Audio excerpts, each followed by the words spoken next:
Hopefully you're here for Bullet Journaling 101. I'm Casey, as Beth said, and I have been bullet journaling now for going on 5 years. This year, 2021, will be year 5. I just started going back through my old journals earlier today just to see how long it had been, and was very surprised that it had been that long. So all bullet journals open up with an index, and so I thought today that we would use that nomenclature as a way to just kind of break out where we're going to go with our class. So first, we're going to talk about why we bullet journal, what it is, what it can do for us. I'm going to give you some basic terminology, and I'm also going to introduce you to Ryder Carroll, who's the creator of the bullet journal method, and we'll watch a 4-minute video from him where he shows you how to build the original bullet journal. I'm going to walk you through setting up your first bullet journal. We'll talk about some extra fun stuff. I'll share some resources with you both now, and then I will send you an email tomorrow with this PowerPoint presentation and with a separate resources list. And throughout all of this, I'm going to be giving you some of my tips and tricks. And really, it's just kind of like a breakdown of all the mistakes that I've made over the past 2 years and how you can avoid them in your personal life moving forward. So the first thing that we're going to do is we are going to watch this video from Ryder Carroll. And I was told that it's easier to do that straight from YouTube. So that's what we're going to do. Here we go.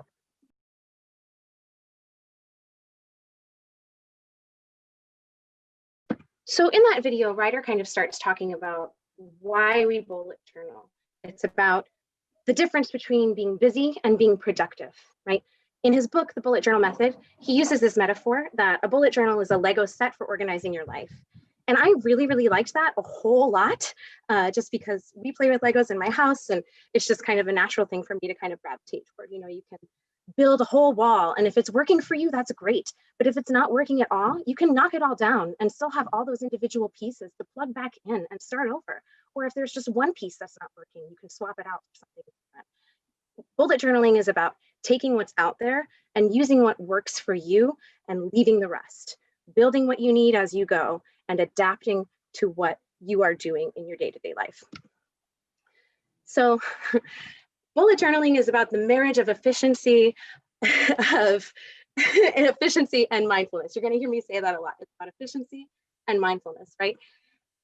Life is really hard. We have a lot of things that are going on. It's really difficult to balance all these things that we want to get done versus the things that need to get done versus the things that are like absolute have-tos, right? And it's also very easy to get stuck in this rut of just going through the motions and doing the same things over and over and over again. And bullet journals are really great because they are about really giving yourself this gift of writing things down so you can see what you've been doing and whether or not it's working for you. And if it's not working for you, you can set it aside and try something different. Also, there are the physical memory benefits of writing something down. When you're using a bullet journal, you're writing something down often more than once. And that means that it's getting a little bit more ingrained into that brain space every single time. And that is scientifically proven that your memory with things gets better as you write them down. So again, bullet journaling is about you. Every single bullet journal is going to be different. It's going to be unique. It's going to look different. That's okay. I want you to go ahead and go out there and feel empowered to try new things and try something different and be willing to say, this isn't working for me, and try something in a different way. So we're going to go through some key terms and definitions that Ryder used in that video again. And I just want to show you a quick list of what they are, and then we'll go through them one more time with some tips and some more advanced techniques. We have an index, migration, rapid logging, future logs, your monthly log, your daily log, and your collections. So an index is really just like a schematic overview of your bullet journal. Because your bullet journal has page numbers and every entry has a title, every entry then has a title and a page number that you can just put into the front of your bullet journal so that you can see where everything is and have a bird's eye view of all the things that you're working on. A big tip here though, is that you need to write things down right away. If you don't write down where things are in your index right away, you're going to be like me and you're going to be going back through your month and indexing things after the fact, and it's tedious and not efficient at all. So write it down right away. Also, I know that there are lots of us here who take lots of notes for classes or are using multiple different notebooks for different things and have one dedicated assignment notebook for where our things that are due are living. So I wanted to talk about this little advanced technique that's called a dedicated index. So if you're using one notebook for all of your classes, you can have an index that has everything in it. And then after that index, you put a separate page that has the title of your class and or whatever you're working on. And then underneath, you put down the title of each individual instance of that class and the page numbers of those notes following. You can also use this as a way to keep track of things from notebook to notebook. So if you have a single assignment notebook and you're using multiple other notebooks for your notes, you can put an index at the front of your individual class notebooks and then write down your note pages for where your individual classes are taking place. So like, here's my example, American Literature 101. This class today was about colonial and the early national period, and those pages are 2 through 5 and 8. And then when we get to Emerson and Transcendentalism, that's on page 12 through 15. And that way I have an easy reference point for my assignment notebook if I'm putting things down where I need to find them in terms of like studying later. Another tip here is that giving every entry a really short yet descriptive title is a great way to make things more findable and also to use that trick of writing things down to jog your memory. So for me, a recurring meeting that I have every few weeks is a selectors meeting at the library. So instead of just writing the date and the selectors meeting, I tend to write the date, selectors, what that meeting is about, new collections, and then what fiscal year we're in. And that way I have a little bit more of a memory idea of where we were in that meeting. And it's also a lot easier for me to flip through my index and know which notes I need to access. Migration is about moving things where you need it and where they're going to be most usable for you. This is where bullet journaling becomes really powerful because, as Ryder said, it's about mapping where you're going by seeing where you've been. So migration is really how you achieve that bullet journal organizational success. You see whether or not something is still relevant to you. And if it is, move it to where it's going to be most relevant to you. And if it's not, it's a distraction. You cross it out and it's gone. Set it aside. I called migration the true power of the bullet journal, but really reflection is the thing that gives you that power. Anytime you're interacting with an entry that you make in your bullet journal, that's called reflecting. I do this daily, I do this weekly, monthly, yearly, as I'm getting ready to migrate to a new journal throughout my day. Anytime that I am interacting with any note that I'm taking in my bullet journal, it's reflecting. This is where you decide whether or not something is important enough to keep in your bullet journal, whether or not it is going to be efficient for you to write it down again, to give it that importance. Rapid logging, as Ryder said, is that really short, quick notation. Keep track of your day-to-day life. So he uses 3 standard bullets: a closed bullet for tasks, a dash for notes, and an open bullet for events. As you reflect throughout your day and throughout your time in your bullet journal, you interact with those bullets. He uses an X to mark things as complete, a forward arrow to mark things as migrated to a collection, like your future log or your calendar, and a task backwards for schedule, rather, that's for your future log. Migrated to a collection is for things like books to read. Sorry, my bad. And then a cross out for unnecessary. See, this is where you're seeing that I use things a little bit differently. And that's my tip here. We're gonna go forward a little bit. Feel free to use your own notations. I tend to use an open bullet for tasks because I like to interact with my bullet and say that something is half done or something is partially done. And then I use an open triangle for events just because that's an easier way for me to see where I am. But make sure that your notation is simple and consistent and works for you. We're gonna go back. Ryder talked about signifiers in that video. And in his book, he talks about how he uses an exclamation point next to bullets to show an inspiration or an idea, and then a star to mark something as important. Now, a tip here is that signifiers are wonderful. They're really, really great for you to just look down your list of things, especially if you're good about keeping your margins clean, which I am always not, I will admit. But they're really great for you to just look down your list of things that you've been doing in your rapid log and see what is marked as most important. But they're really only great in moderation, because if you're marking every single thing as an idea or as important or as an extra star for wonderful, then your signifier is lost and everything is important and everything is wonderful and nothing has any importance anymore. Master tasks. So again, for those of us who are working on larger projects that feel really massive or even have a future date that's far in advance, but you want to get started on them now, a really great idea is to build a master task in a separate collection or a master task in your monthly landing page where you write down that big end goal and you put your smaller, actionable, bite-sized chunks underneath. So that way you're not only interacting with those bite-sized chunks and continually deciding whether or not those are the places that you need to be going for that goal that you're trying to achieve, or you are also moving through them and crossing them off as complete and having that simultaneous satisfaction of moving toward that goal, and you are also actually moving toward that goal.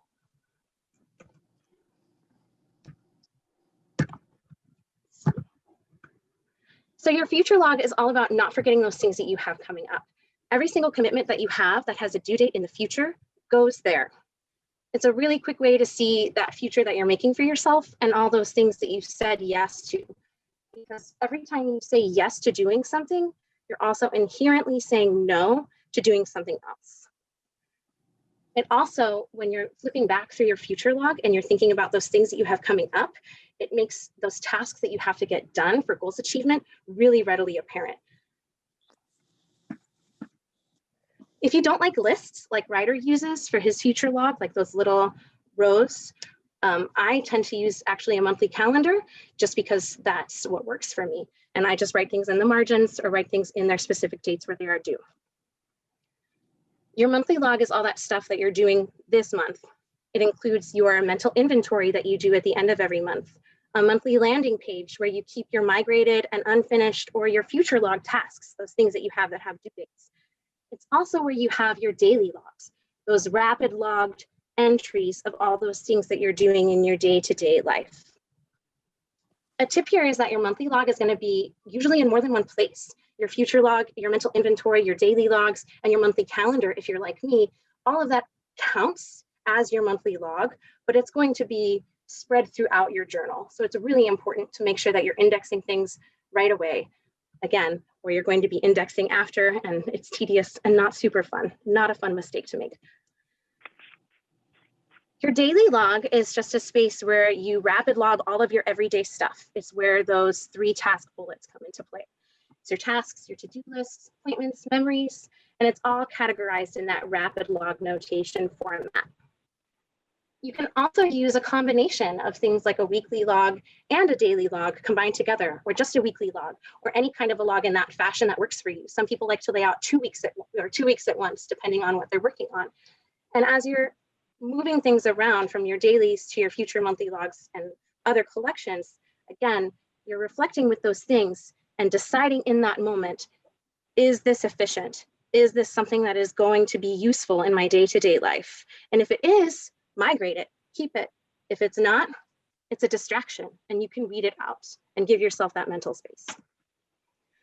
So your daily logs are really going to be the biggest portion of your journal. You're going to spend a lot of time writing things down, moving it around, and really just interacting with it. My biggest tip here is that you want to be as free as possible with yourself, especially when you're trying things out. Try different styles of rapid logging, of weekly logging. Try rolling daily logs until you find something or a combination of things that work for you. Collections are just about keeping all of your things organized together. The 4 main collections of a bullet journal are the index, the future log, the monthly log, and the daily log. And that's it. Everything else is extraneous. You can build whatever collections you want. And the internet is a great friend here, but it is also a massive enemy. You can go on the internet and find all sorts of collections that are out there. Listopia is absolutely endless, but the importance of bullet journaling and really the power of bullet journaling is about mindfulness and efficiency aspect. Right? If it's not adding value to your time and adding value to your life and the time that you're spending with your bullet journal, maybe it's a distraction. These are just a list of some of the fun accessories that I tend to use and some examples of the ways that I use them.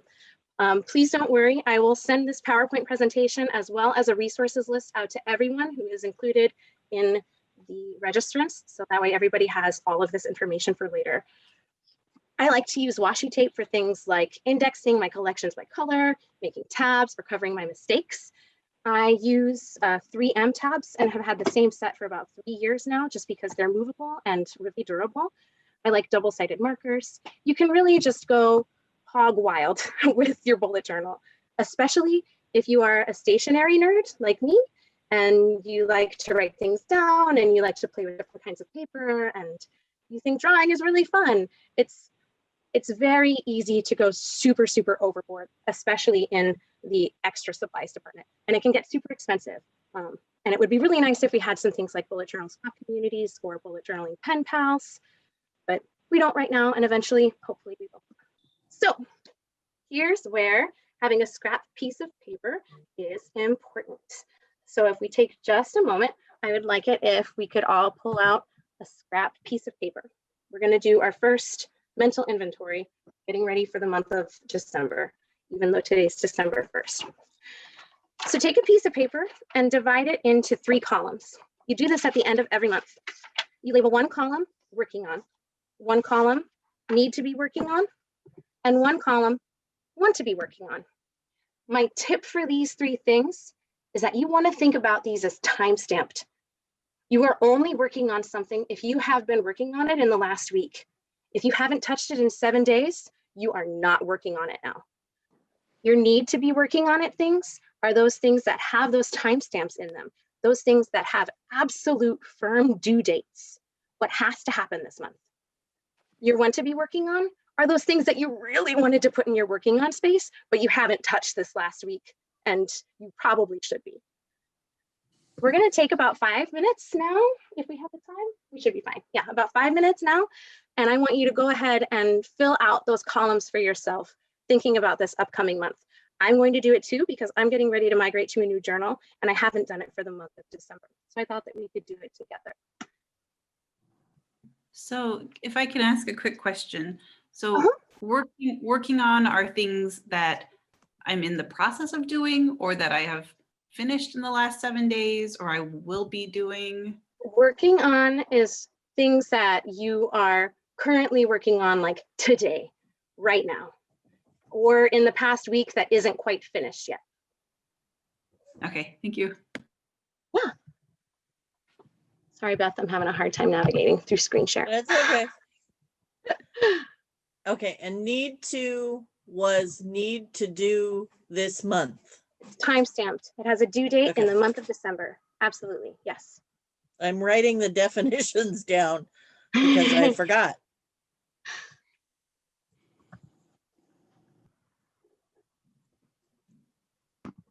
Stacey, do you have like separate journals for work and home, or do you mix it all together? I have one journal, one.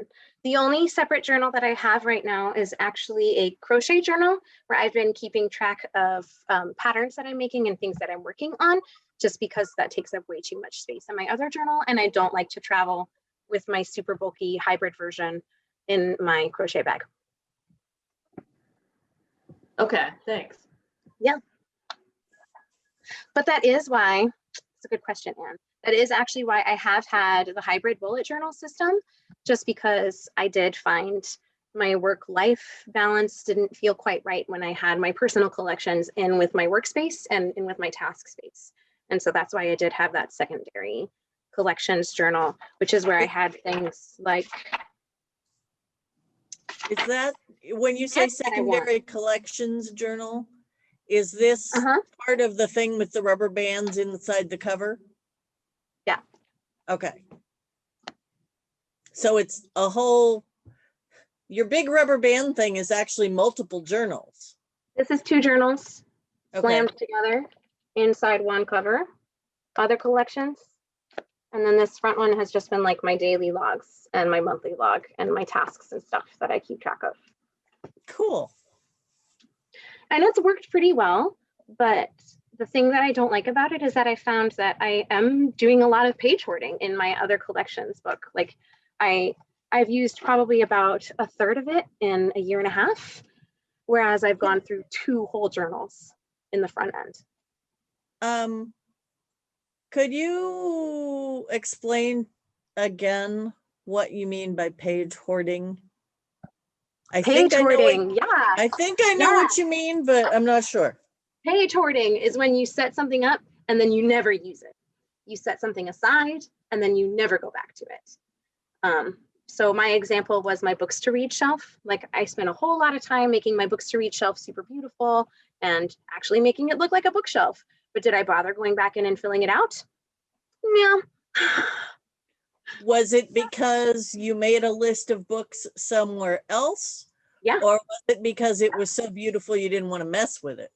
I just didn't interact with it. I just didn't. I don't know why.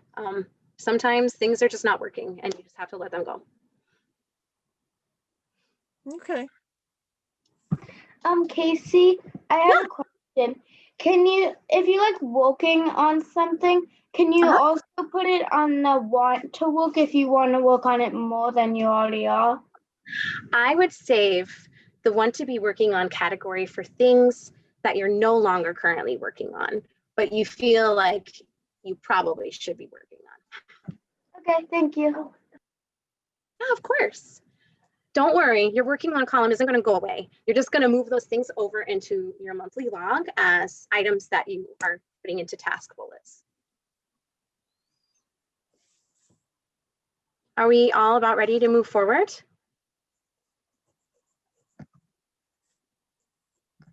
Yeah? Yep. Thumbs up? Okay. So after you're done filling out your mental monthly inventory every month, what you're going to do is you're just going to go ahead and start setting up your new month. We're not going to do that yet. I just want to tell you how it works. We'll go through each item and then you'll decide how important it is for your goals achievement, whether or not it's actually relevant, whether it's something you really currently need to be working on to get to those have to be finished, done. And if they are, you can move them around. And if not, you're going to strike them out as distractions. So to set up your first bullet journal, you want to number your pages. Just a tip, I only number every other page because if something's on page 199, I inherently know that the page before it is 198 and I can write that down. I don't need to see it written on the bottom of my page. It saves time, it's efficient. After you number your pages, go ahead and make an index. Generally, I make my index anywhere between 2 and 4 pages, depending on whether or not I'm going to have a dedicated index as well. If you are using one notebook for all of your class notes, I would suggest having a dedicated index after your main index for every single course. And then after we do that, I want you to go ahead and make a future log if you want one. If you want calendars, I'm going to ask you to do that on your own time just because they take a long time to set up to make those boxes. And then we'll make a monthly log. Beth already did hers. Very lovely. No, I'm sorry, I was talking and I was muted. What does he use this page where it's a month with all these dates? What That's is his this calendar. page? Ryder likes to use a calendar that's a list. So that way he has the list of the days of the month and then he puts what day of the week it is next door. So like December 1st, he writes T or TUES next to for Right. Tuesday. But And then how does he put in all the stuff he has to do that day? He just makes he must have less makes a stuff to do. line? Yeah, he makes a long list of all the things that are absolutely due that day. Just then as a sentence with commas. Okay. And then Not next for door me. on the opposite page, he makes a task list of all those things that have to happen in the month for those due dates. And from that want to be working on section in your monthly inventory. I used a list in my first bullet journal. Let me see. It's actually really funny to see how very minimally I used it. It was here. I don't know if you can see it very well. So I just kind of wrote it down and then made a big list of things that were happening on those days next door. And within 1 month, I was moving back to a regular calendar. Okay.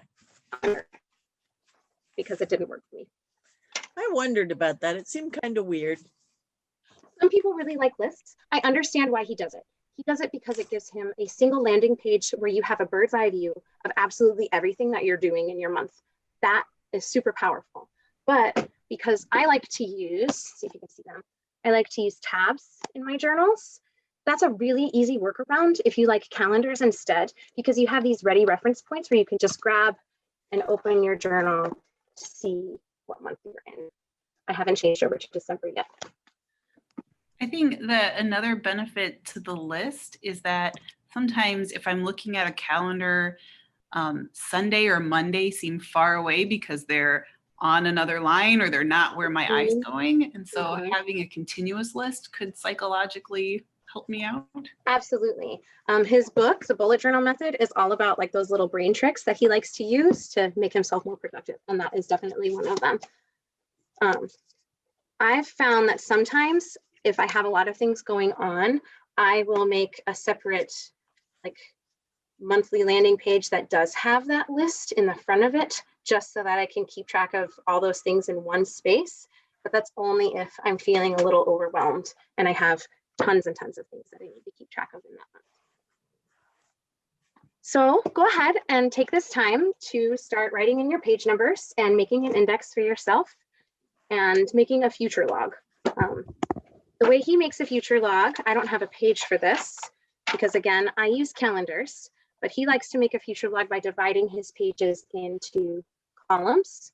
I've done it before where you just take a page and you divide it in half. So that way you have 4 months in a 2-page spread. And that works really well if you have lots of things that you have going on. But again, that style of future log just didn't work for me. So I've gone back to calendars. Use what works for you. My biggest tip in bullet journaling. Casey, this is Druitt.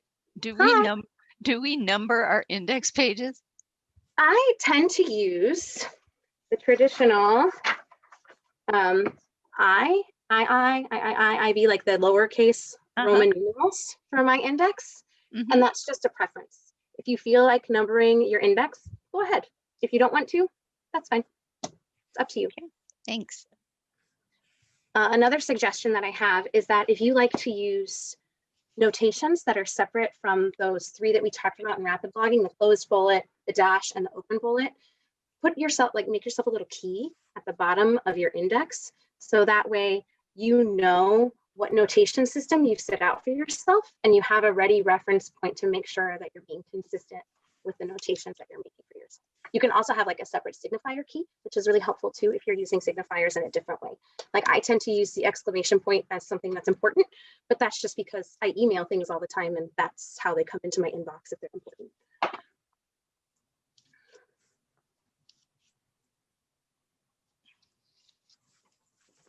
And then when you feel comfortable, if we don't have time to do this tonight, this is really just our question and answer time right now. When you feel comfortable, feel free to start moving those things from your mental monthly inventory into whatever style of monthly log you've made for yourself. Take a moment and reflect on what you've written down. Decide in that moment whether or not it is really important and necessary for the things that you're doing in your month and migrate it to where it needs to be. If it's an ongoing task, like my Christmas shopping for these 7 people, where do I put it in a calendar? How do I put that in a calendar? I would put that in that secondary page in my tasks page and make it a master task and label it Christmas shopping and then have a note for each person underneath. Okay, so that would be after my calendar. That would be after your calendar or after your future log where you're putting your monthly log. It would be in your tasks list for your month. Yeah. Do you always use 2 pages, the spread as he called it for things, or can you just use 1? You can use 1. Whatever is comfortable for you. Again, it's a Lego set for your life, right? If something isn't working or you don't like the way something looks, feel free to change it. Do it the way you want to do it. Based on that, I have another question, Casey. After the index, is the next thing the future log? Only if you want it to be. I'm having an organizational issue because seeing that video was a little choppy and that's the first exposure I've had. So I don't quite understand the overall scheme. After you make an index, those first 2 to 4 pages, page 5 or page 3, whatever page is next, would be the start of your future log, the start of your calendar system, whatever you're using. If you're using a future log, that will probably be anywhere from 2 to 6 months on those 2-page spreads following page 4 for your index. Okay.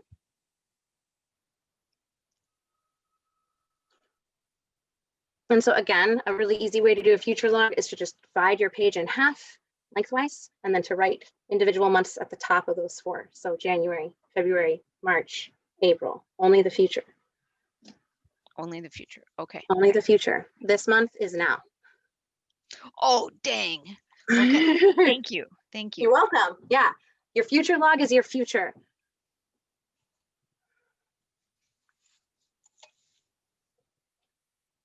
And once you set up your future log, if you're using a really small notebook, I would suggest only going 4 months in the future, maybe even 3, not too far. The most I ever go in my 175-page journal is 6. And that's just as a method for me to really be able to migrate those things that I've been putting into my future log for those months that are farther along that I don't see that notebook for. Okay. And then following the future log, we Is your start first with month. the Yes. month, in this case, the month of December, and then we December. label 1 through 31. Mhm. Thank you. You're welcome. So you'll have December on your left-hand page, 1 through 31 going down the page, and then December on your right-hand page, and that will be where we'll start filling in our tasks and those things that we want to have done for the month of December from that mental monthly inventory.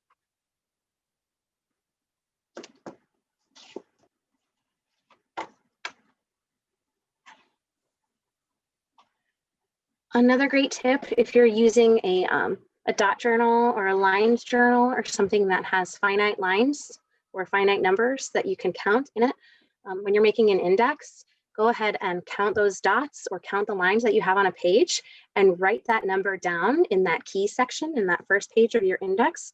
So that way you know forever and you never have to divide your page again or never have to count those lines again. It's just there.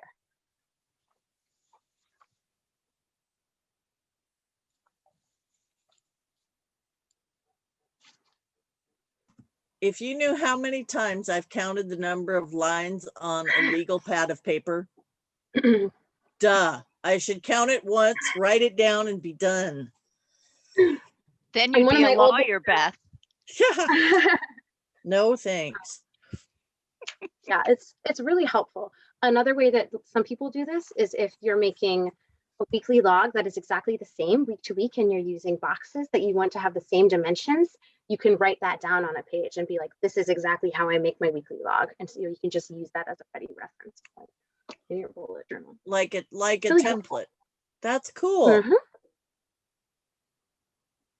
I did see one of our substitute librarians has a journal, and I think it's like yours where she holds it together with rubber bands, because she colored all of her calendar pages. She watercolored blue and let it dry before she drew the calendar on it. So she can Mhm. look at the side of her journal and find a blue page and know it's a calendar. I've done that You do that with washi tape? with washi tape. Aha. Yeah. You can use washi tape to either just use it on a corner and have a quick reference point from a corner, or you can have a quick reference from the whole side. Some people will use washi tape in like rainbow colors and do like a heat scale for their calendar. So that way you can see what month you're in just by seeing, oh, red is July. Oh, wow.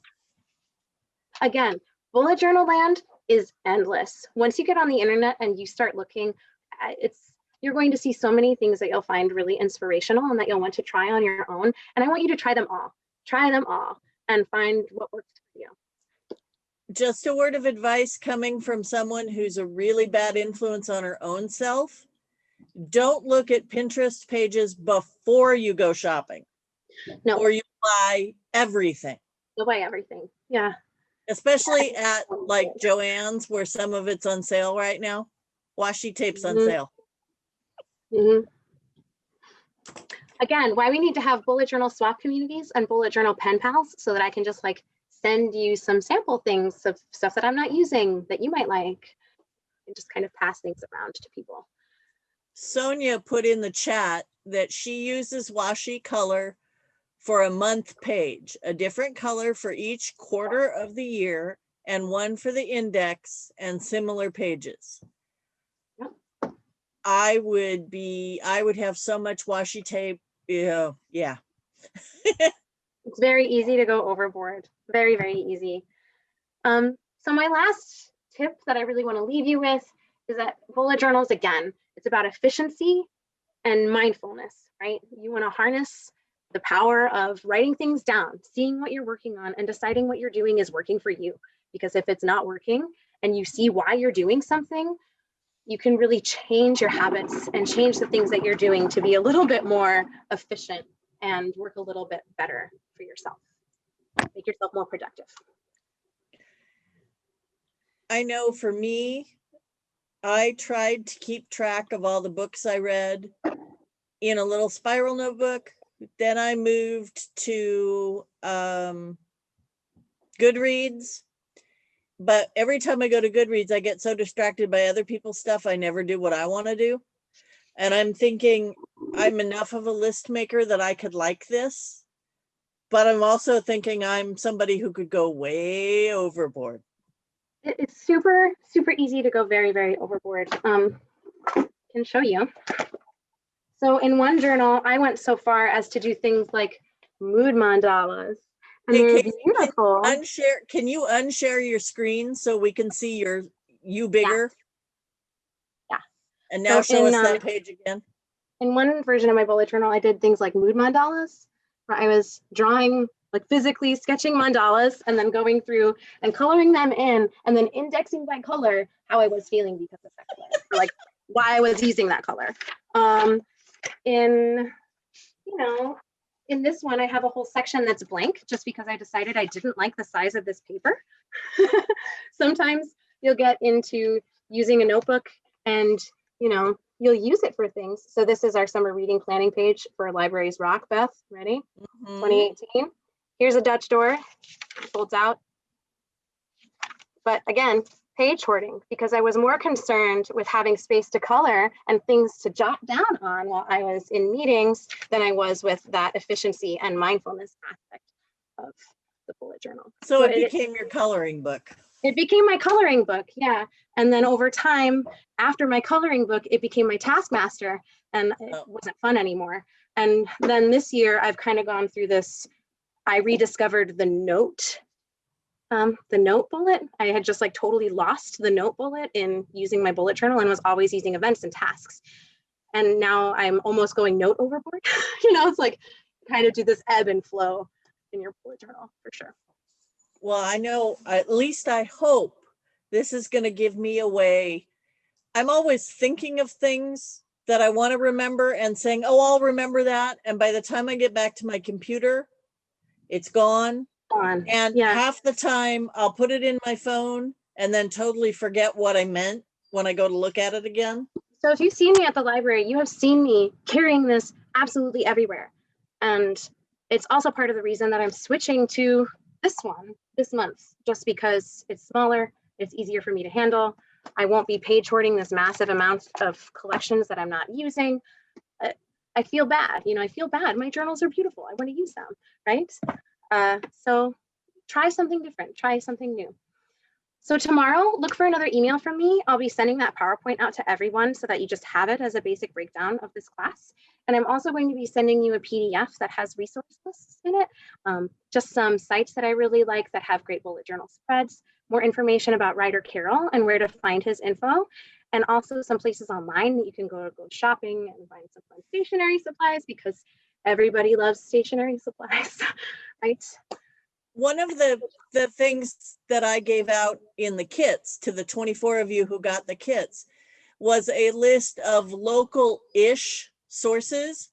And I found that in, I believe it's Mount Vernon, there is a stationery store that I didn't know was there before.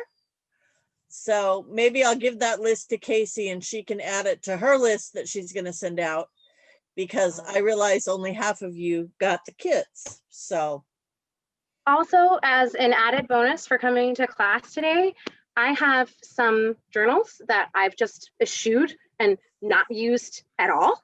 3 of them, 3 full systems that are ready for 3 of you. So tomorrow morning, I'm going to draw door prizes And I will be emailing 3 of you separately about an individual separate whole system for you to have, including like a washi tape and some special pens.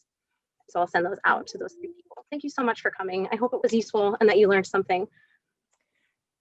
Yeah, in chat, is there anybody else here who has done bullet journals and has something they'd like to share? Things that you've done, things that you wish you had done, things you wish you hadn't done.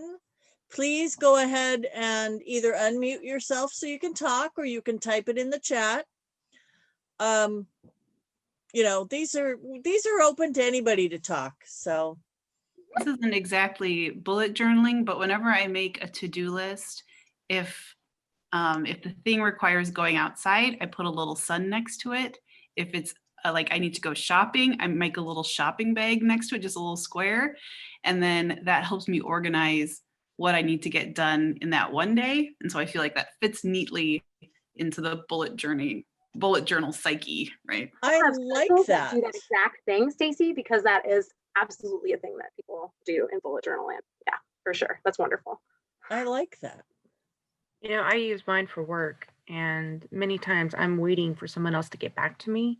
So I actually created a pending page. Yeah. That's good. That's good. I like that. Anybody else use your journal for something we haven't thought of or mentioned, or, you know? I like the idea of keeping my Christmas list all in one place. I have a really bad habit of forgetting who I've bought what for. I don't really enjoy setting up the artsy different pages. So I actually sort of purchase a plum paper does a similar kind of idea. So you can kind of set up your own journal, and you can still use some of the same notations, but I don't have to like make all of the pages myself, but you can design them and order them yourself. There are systems out there like that, like for Happy Planner, where you can buy inserts that have different layouts for your week and just like shove them in. There are lots of systems out there like that. It's really wonderful. Are those like 3-ring or the ones with that weird little disc? Yeah, they're the disc planners. I had never seen that till I started researching bullet journals. So I had to have the guy at Staples explain how they worked. Well, I do think it's interesting that you, Casey, have a separate journal-ish thing for your hobby of crocheting, because I know you do all sorts of crafts. Pretty. And the fact that it helps you stay organized in a craft. I somewhere have a list of, I'm a wannabe quilter and a sewer, and I buy fabric intending to make something specific, and then I'll forget completely what it was. So first I started safety pinning stuff to the fabric. Now I have a whiteboard that says this project, this fabric on this date in this bag, because that's where the fabric lives, is in bags. But now it's going to go in here. I have a sewing projects page that has things listed by like whether or not they're done, pattern, your fabric, is it cut, is it pieced, is it finished? Jeez. And shows me my various levels of completion. That was That's in a my whole lot more organized than I was going to be. Wow. But yeah, that's a really great use for it. In my crochet journal, I also use it as a place to kind of catch those skills that I have that I don't necessarily have from rote. Like I know how to make a buttonhole, but I might need a little bit of a reminder. So I just choose to keep that in here in an index space. So that way I have that physical reminder for myself if I'm working on a project and I know I'm going to need that. In my sewing box, which is actually a toolbox, I have index cards with the foot number that comes on my sewing machine foot and what it's for, because a lot of them look so much alike, I couldn't remember what was what. Oh, I'm seeing pages in my journal. A really fun bullet journal page to make is bullet journal pages, ? You can use your bullet journal to plan future bullet journal spreads. I have done that and it's super fun. It's a really great way to plan what collections you want to be building for yourself. But again, it's super easy to go overboard. And in my day-to-day life, I've been really trying to harness that efficiency and mindfulness mantra. And if it's not adding value to me and not adding value to my time, I've been trying to set it aside. You know, that list of movies that I've watched this year, is it really worth it? Is it worth my time to write down? Am I going to need it? Maybe not. Right? You know, Okay. You never know though. So that guy on KCCK, what's his name, Danny, who has seen 25,000 movies and wrote the first Star Wars fan letter, right? How would he know he's seen 25,000 movies? Oh, geez. guesstimate. I'm still hung up on the fact that my index will not be alphabetical. You're too much of a librarian lawyer, Druid. Your index is going to be based on when you put things in your journal. And what's really great about that is that, say, I'm working in the month of December right now, and I have a separate collection for all of my meeting notes. Okay, my month also includes that meeting note section in it, but I have to separate that index part back. So you have all of your page numbers listed, even if they're not concurrent. And that's really helpful.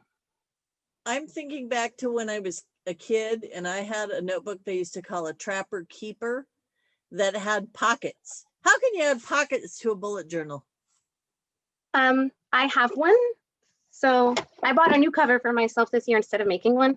It's a cover that has pockets on the inside, and I can shove my journal in here and the other side. So that way, when I'm done with this journal, I can just pull it out and put a new insert in and save this cover. What is that always called? Here.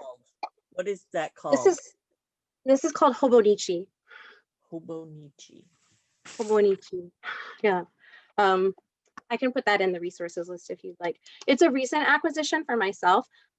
I really wanted one that had bookmark tabs on the bottom so that I wasn't always constantly using washi tape or my removable tabs for absolutely everything, because I've started running out and I don't want to purchase them over and over and over again. So I wanted to have one that had tabs that stayed in it forever. Very cool. Maybe someday when we can actually have meetings again in the library, you can do a workshop on how you make that cover with the rubber bands and the. Oh yeah, it's super easy. I can teach you how to make that. I can teach you how to make some pamphlets, so you always have ready-made books at home that you're making for yourself, and you never have to buy journals if you don't want to. Yeah, Ooh. totally. Oh, and one of the sit down and things. have them out too. Yeah, one of the things she did tell me when we were talking about this class is, say you have a journal that's all lined paper. If you want to try using dot paper, go online and Google the phrase printable dot paper and print it yourself on your printer. Don't go out and spend money buying it if you don't know if you're going to like it. So there's all sorts of printables for bullet journal. Just type in journal printables and you will see more things than, yeah, it's addicting. It is. It is. Again, that rabbit hole is deep. Deep. Oh, goodness. Well, does anybody else have any questions or suggestions or anything? And again, I will be emailing you all tomorrow. Feel free to reach out to me for any more personalized help or questions or chat. I'm always happy to chat bullet journaling. Always, always. And you can always blame it on the library. If you have an addictive new hobby, blame it on the library. But thank you guys so much for coming and being part of this.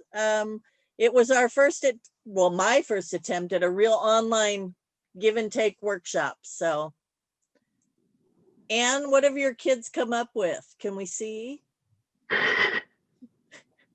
Yes, so we're working on, this is our index page. Show her the mood tracker. Oh yeah, We're making a mood tracker that's like an outline of a Christmas tree, and you color in an ornament for every day.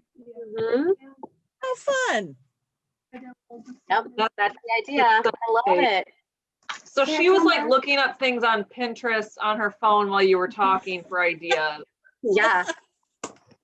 And this is, Addicting yet, PJ? so I'm doing like an intro kind of thing. You didn't talk about it, but I'm doing this and then my index. And then also I'm making for the December thing, I'm making like a wolf wearing gloves and a hat. I love it. That's wonderful. Thank You're you. going to be more organized than I am. I have a lot of schoolwork to keep organized, so this is good. Yeah, this is wonderful. The younger you can learn it, the better. Yes. True. I can't tell you how happy I was that there was a term for a way that I'd always kind of been using my journals as like an assignment or like a way to keep track of tasks. When somebody was like, have you heard of bullet journaling? I was like, there's a word for this thing that exists? No way. Yeah. And I'm a list maker, but then I have a habit of putting them in my pocket or in my purse or on the counter, and they just kind of disappear into the nether regions. Well, now you can make lists in a bullet journal, Beth, and they won't disappear. Yes. Well, and like Casey said in the calendar description for this event, you can start with plain paper. So I'm glad I did, because I laid it out the way Ryder Carroll did, and I didn't like this after I made it. So I crossed it out and turned to another page. But I do have a blank real journal. So now that I've played with it a little bit, I know at least where to start without making a mess. But I just use plain old recycled typing paper. So, or computer paper, I guess it's called these days. All right, everybody. Well, Okay. thanks for coming. Thank I'm glad you were all here. And maybe we'll see you at the next one, whatever that turns out to be.